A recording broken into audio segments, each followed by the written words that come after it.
కర్నూలు జిల్లాలో కూరగాయల ధరలపై మరింత సమాచారాన్ని మా ప్రతినిధి సుంకన్న అందిస్తారు.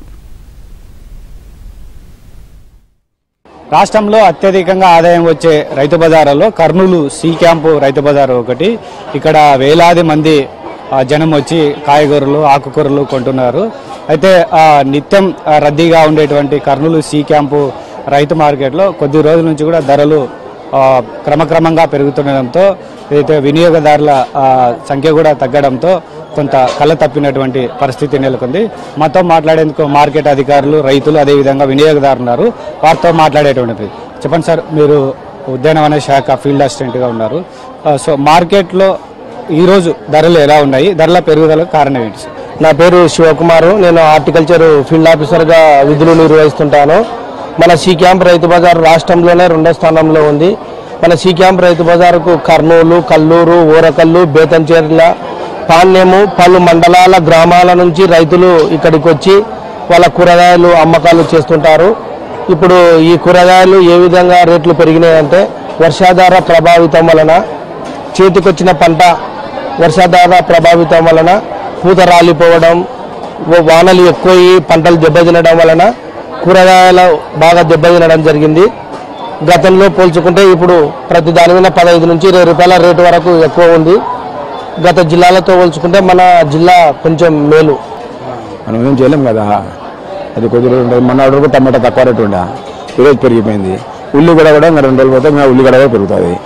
ఒక 2 నెలలు 3 నెలలు తాగుతుంది. సామాన్యులకి ఎట్లయినా భారమే సామాన్యులకి ఇది రేట్లకు. అదే కష్టం అవుతుంది. ఆకుకూరలు కూడా రేట్లు ఆకుకూరలు కూడా 5 రూపాయలకు 3 కట్టలు ఇచ్చేది. పాలకూర దానిలోకి 20 రూపాయలకు 3 ఇస్తున్నారు. చాలా ఆకుకూర మొత్తం కూర ఆల్రెడీ చెప్పాలంటే కూరగాయలు మొత్తం రేట్ పెరిగినట్టనే. అది చేస్తే చెప్పలేము. దాని వేసి అది కొద్ది రోజులు సర్దుకోవాలా, చేయాలా, మనం ఏం చేయలేము. అదే సామాన్యులకి భారమే ఇక రేట్లు ఎవరు చేయాలంటే కూడా. అందుకంటే ప్రభుత్వం కొడితే సార్ సామాన్యులకి భారం ఉంది. ఏ రేటు తగ్గిస్తే బాగుంటుంది. అదే ఉచితాలు ఇస్తూనే ఉన్నాడు, కానీ ఈ సామాన్యులకి మామూలు సరుకులు తగ్గిస్తే కొద్దిగా బాగుంటుంది. అది ముఖ్యంగా వాళ్ళ రోజు నిత్యావసర సరుకులు తగ్గాల. ఎంత పింఛన్ ఇచ్చినా కానీ నిత్యావసర సరుకులు ఇస్తే వాళ్ళకి ఏదో జీవనాధారం మనం గవర్నమెంట్ చేసినట్టు ఉంటుంది. అందుకని అది సార్.